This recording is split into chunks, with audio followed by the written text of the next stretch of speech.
قرآني طهر ذاتي، قرآني عصمة أمري، قرآني طوق نجاتي، قرآني نبض حياتي، قرآني طهر ذاتي، قرآني عصمة أمري، قرآني طوق نجاتي. آيات الله حمتني، غمرتني بالبركات، تحفظني من همزات الشيطان ومن زلاتي. آيات الله حمتني، غمرتني بالبركات، تحفظني من همزات الشيطان ومن زلاتي. نحمده ونصلي على رسوله الكريم،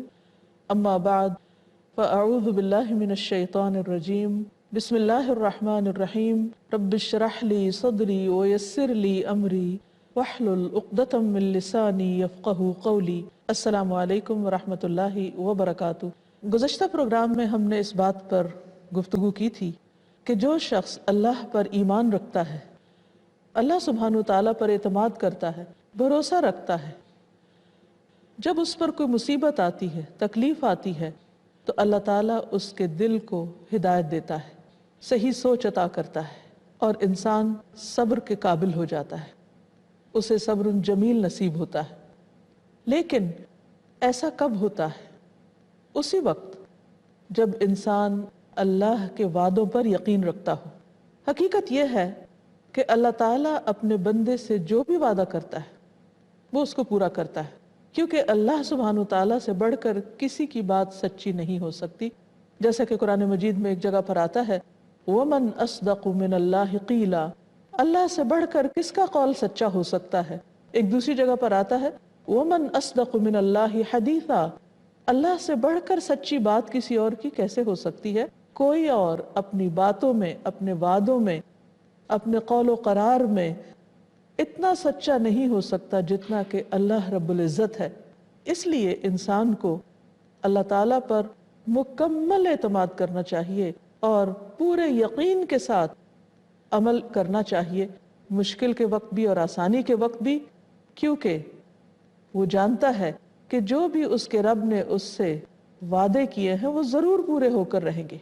وہ وعدے دنیا میں بھی پورے ہوتے ہیں اور آخرت میں بھی پورے ہوتے ہیں۔ اگر اچھا کرنے پر انعام کے وعدے ہیں تو بھی، اور اگر برا کرنے پر سزا کا وعدہ ہے تو بھی۔ قرآن مجید میں سورۃ الحج 47 میں اللہ تعالیٰ فرماتے ہیں وَلَن يُخْلِفَ اللَّهُ وَعْدَهُ، اور اللہ اپنے وعدے کے خلاف ہرگز نہیں کرے گا۔ اسی طرح اس آیت کے شروع میں آتا ہے وَيَسْتَعْجِلُونَكَ بِالْعَذَابِ، اور یہ آپ سے عذاب کی جلدی کرتے ہیں کہ جلدی عذاب ہم پر آ جائے۔ وَلَن يُخْلِفَ اللَّهُ وَعْدَهُ، اللہ اپنے وعدے کے خلاف ہرگز نہیں کرے گا، یعنی غلط کام کرنے والوں کو، برا کام کرنے والوں کو سزا مل کر رہے گی۔ وَإِنَّ يَوْمًا عِندَ رَبِّكَ كَأَلْفِ سَنَةٍ مِّمَّا تَعُدُّونَ، بات یہ ہے کہ تمہارے رب کا ایک دن تمہارے شمار کے حساب سے 1000 سال کا ہے۔ انسان اپنی کوتاہ نظری کی وجہ سے، طبیعت کی وجہ سے ہر چیز کا فیصلہ جلد چاہتا ہے، جبکہ اللہ تعالیٰ کے ہاں ہر چیز کا، ہر کام کا ایک وقت مقرر ہے۔ بعض اوقات انسان کوئی نیکی کا کام کرتا ہے اور وہ چاہتا ہے کہ فوری طور پر اس کا بدلہ سامنے آ جائے۔ کبھی انسان کوئی برا کام کر بیٹھتا ہے تو وہ سوچتا ہے کہ شاید فوراً ہی سزا ملے گی، اور اگر نہیں ملی تو شاید اللہ تعالیٰ نے اس برائی کا نوٹس نہیں لیا اور کچھ نہیں ہوتا، اور اس طرح وہ مزید گناہوں پر شیر ہو جاتا ہے۔ لیکن انسان کو یاد رکھنا چاہیے کہ اللہ تعالیٰ اپنے وعدوں میں ضرور سچا ہے، لیکن ساتھ ہی یہ بھی کہ ہر چیز کا ایک وقت مقرر ہے اور اس وقت پر ہی وہ چیز ہوگی۔ اس وقت سے پہلے پہلے انسان اپنے عمل، اپنے رویے، اپنی سوچ، اپنی گفتگو کو درست رکھے اور اللہ تعالیٰ کے وعدوں پر یقین رکھتے ہوئے صبر سے کام لے کر زندگی کا یہ سفر احسن طریقے سے گزارتا چلا جائے۔ ایمان کا تقاضا ہے کہ انسان اللہ کے وعدے پر یقین رکھے، جیسا کہ سورۃ بنی اسرائیل کی آیت نمبر 107 اور 108 میں اللہ تعالیٰ نے فرمایا قُلْ آمِنُوا بِهِ أَوْ لَا تُؤْمِنُوا إِنَّ الَّذِينَ أُوتُوا الْعِلْمَ مِنْ قَبْلِهِ إِذَا يُتْلَى عَلَيْهِمْ يَخِرُّونَ لِلْأَذْقَانِ سُجَّدًا وَيَقُولُونَ سُبْحَانَ رَبِّنَا إِنْ كَانَ وَعْدُ رَبِّنَا لَمَفْعُولًا، آپ ان سے کہیے تم اس پر ایمان لاؤ یا نہ لاؤ، اس سے پہلے جن لوگوں کو علم دیا گیا ہے جب انہیں یہ قرآن پڑھ کر سنایا جاتا ہے تو وہ ٹھوڑیوں کے بل سجدے میں گر پڑتے ہیں اور پکار اٹھتے ہیں کہ پاک ہے ہمارا رب، یقیناً ہمارے رب کا وعدہ تو پورا ہو کر ہی رہنا تھا، یعنی پیغمبر علیہ السلام نے آنا تھا، اس قرآن نے نازل ہونا تھا، اور یہ قرآن اللہ کی کتاب ہے اور اللہ تعالیٰ نے اپنا وعدہ پورا کر دیا ہے۔ پھر اسی طرح جو اللہ کے وعدوں پر یقین کرے گا وہی ان کا جزا ہے، وہ پا کر رہے گا۔ پھر یہ بھی یاد رہے کہ جو شخص اللہ کے وعدوں پر یقین کرے گا وہ ان کا انجام دیکھ لے گا، نتیجہ پائے گا۔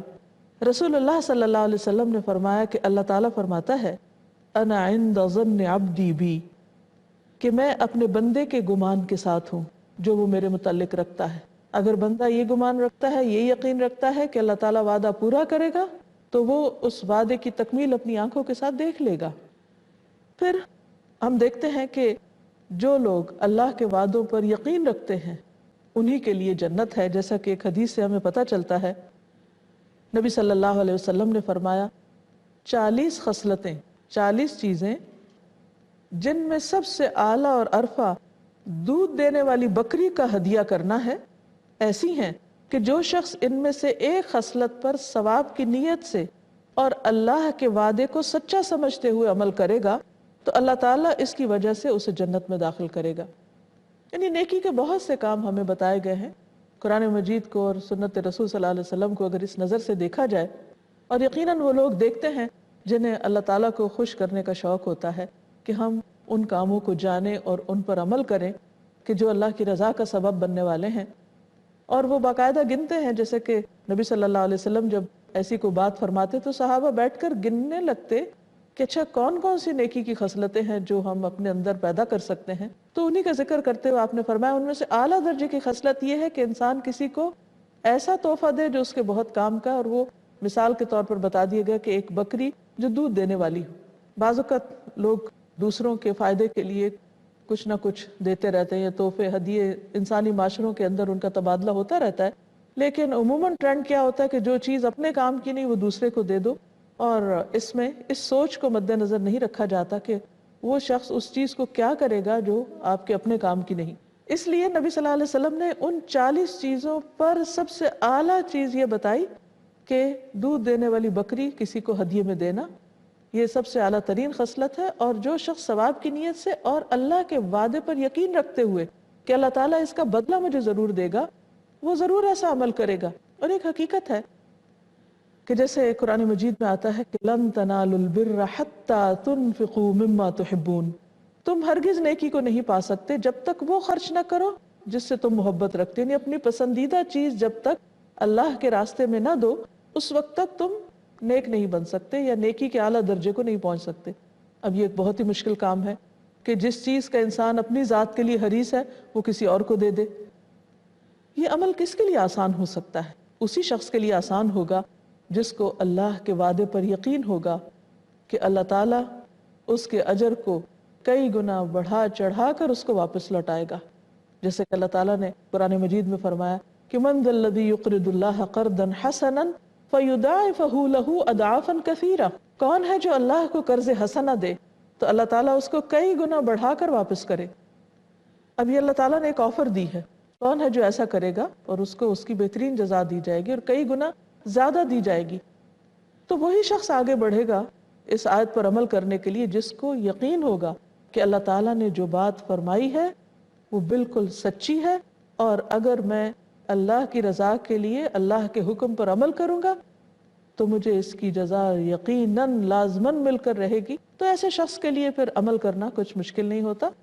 ایسا انسان بڑے سے بڑی مشکل اور تکلیف اٹھا کر بھی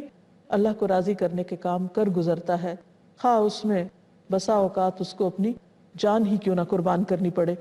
اللہ سبحانہ و تعالیٰ نے موسیٰ علیہ السلام کی والدہ سے 2 وعدے کیے تھے، ایک تو یہ کہ تمہارا بچہ ہم واپس لائیں گے، دوسرا یہ کہ اس کو ہم پیغمبر بنائیں گے۔ اور ان وعدوں کی تکمیل سے پہلے اللہ تعالیٰ نے ان کے اوپر ایک امتحان ڈالا تھا کہ تم اپنے بچے کو ٹوکری میں ڈال کر دریا میں بہا دو۔ یہ فیصلہ ایک بہت مشکل اور کٹھن فیصلہ تھا کہ موسیٰ اپنے بچے کو دریا میں بہا دیں۔ کسی بھی ماں کے لیے ایسی سوچ بھی دل کو ہلا دینے کے لیے کافی ہے، کہاں یہ کہ عملی طور پر وہ ایسا کرے۔ تو ہم دیکھتے ہیں کہ اللہ تعالیٰ کے وعدے پر یقین کرتے ہوئے موسیٰ علیہ السلام کی والدہ نے اللہ تعالیٰ کے اس حکم کی تعمیل کی اور بچے کو اللہ کے حکم کے مطابق دریا کی نظر کر دیا۔ قرآن مجید میں سورۃ القصص آیت 13 میں اللہ تعالیٰ فرماتے ہیں فَرَدَدْنَاهُ إِلَىٰ أُمِّهِ كَيْ تَقَرَّ عَيْنُهَا وَلَا تَحْزَنْ وَلِتَعْلَمَ أَنَّ وَعْدَ اللَّهِ حَقٌّ وَلَكِنَّ أَكْثَرَهُمْ لَا يَعْلَمُونَ۔ چنانچہ اس طرح ہم نے موسیٰ علیہ السلام کو اس کی والدہ ہی کی طرف لوٹا دیا، جیسا کہ اللہ نے وعدہ کیا تھا کہ اللہ تعالیٰ لوٹائے گا، تاکہ وہ اپنی آنکھ ٹھنڈی کرے اور غمزدہ نہ رہے اور یہ جان لے کہ اللہ کا وعدہ سچا ہے، اور اللہ نے اپنا وعدہ پورا کر دیا۔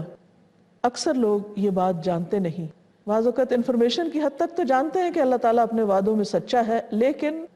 جب عمل کا وقت آتا ہے تو عمل میں پیچھے رہ جاتے ہیں، سستی کر جاتے ہیں، یقین نہیں ہوتا۔ تو انسان کے عمل میں بہتری اور خوبصورتی اسی درجے کی ہوتی ہے جس درجے کا اس کے ایمان کا لیول ہوتا ہے، یا یقین کا کہ اللہ تعالیٰ نے اس عمل پر مجھ سے جس جزا کا وعدہ کیا ہے وہ ایسا ہی ہے جیسے بتایا گیا ہے۔ بلکہ بعض اوقات تو اللہ تعالیٰ نے جو وعدے کیے ہیں وہ انسان سے مخفی رکھے۔ مثلا روزے کے بارے میں اللہ تعالیٰ فرماتے ہیں الصوم لی وانا اجزی بہ، روزہ میرے لیے ہے اور میں خود اس کی جزا دوں گا۔ کیا جزا ہوگی، کتنی ہوگی، بتایا نہیں۔ اب روزہ ایک خفیہ عبادت ہے، کوئی شخص روزے سے ہے یا نہیں کوئی دوسرا نہیں جانتا۔ اب وہ چیز جو انسان سب سے چھپ کر روزہ توڑ بھی سکتا ہے، لیکن صرف اس بھروسے پر کہ اللہ دیکھ رہا ہے اور وہ اس کی جزا دے گا، وہ کبھی ایسا نہیں کرے گا، اور وہ خوشی خوشی روزہ رکھتا ہے اور خوشی خوشی اللہ کے حکم کے مطابق افطار کرتا ہے۔ یہ سب کچھ کیسے ممکن ہے؟ صرف اسی وقت جب انسان کو اللہ کے وعدے پر یقین ہو۔ اس سلسلے میں موسیٰ کا واقعہ ہمارے سامنے ہے، جہاں ایک طرف خوشخبریاں ہیں، وہاں دوسری طرف اللہ تعالیٰ نے بعض اقوام کو عذاب کی دھمکی بھی دی، اور قرآن مجید سے ہمیں پتہ چلتا ہے کہ ایسا ہو کر رہا، جو اللہ تعالیٰ نے فرمایا ویسا اس قوم نے عذاب دیکھا۔ جیسے ہم دیکھتے ہیں کہ قوم سمود کو ایک مہلت دی گئی تھی اور 3 دن کی مہلت کے بعد عذاب کی بات تھی، اور وہ ایسا ہی ہوا۔ اسی طرح باقی اقوام کے ساتھ بھی قرآن مجید میں آتا ہے فَعَقَرُوهَا فَقَالَ تَمَتَّعُوا فِي دَارِكُمْ 3 أَيَّامٍ ذَلِكَ وَعْدٌ غَيْرُ مَكْذُوبٍ، سورۃ ہود آیت 65۔ مگر انہوں نے اس کی کونچے کاٹ دی، یعنی اونٹنی کے پاؤں کاٹ دیے اور اس کو مار ڈالا۔ تو صالح علیہ السلام نے کہا اچھا اب صرف 3 دن اپنے گھروں میں مزے کر لو، یہ ایسا وعدہ ہے جو کبھی جھوٹا نہیں ہو سکتا۔ لیکن انہوں نے اس وعدے پہ یقین نہیں کیا، اور 3 دن جو انہیں مہلت ملی اس میں کوئی معافی نہیں مانگی، اور بالآخر یہی ہوا کہ ان کو تباہ کر دیا گیا۔ اسی طرح ہم دیکھتے ہیں کہ اللہ تعالیٰ نے بعض پیغمبروں کے ساتھ بھی کچھ وعدے کیے ہیں، اور اللہ تعالیٰ ان وعدوں کو پورا کرے گا۔ جیسے نبی صلی اللہ علیہ وسلم سے ان کی امت کے بارے میں بخشش اور رحمت کا جو وعدہ کیا ہے، اسی طرح ابراہیم علیہ السلام سے یہ وعدہ کیا جب انہوں نے دعا مانگی کہ یا رب مجھے قیامت کے دن رسوا نہ کرنا، تو یہ رسوائی ابراہیم علیہ السلام کے لیے ان کے باپ کے ایمان نہ لانے کی وجہ سے ان کے اندیشے کے طور پر تھی۔ اسی طرح ہم دیکھتے ہیں کہ اللہ تعالیٰ نے جو پیغمبروں سے وعدے کیے انفرادی طور پر، ان کو بھی اللہ تعالیٰ ضرور پورا کرے گا۔ مثلا ابراہیم علیہ السلام نے اللہ تعالیٰ سے دعا کی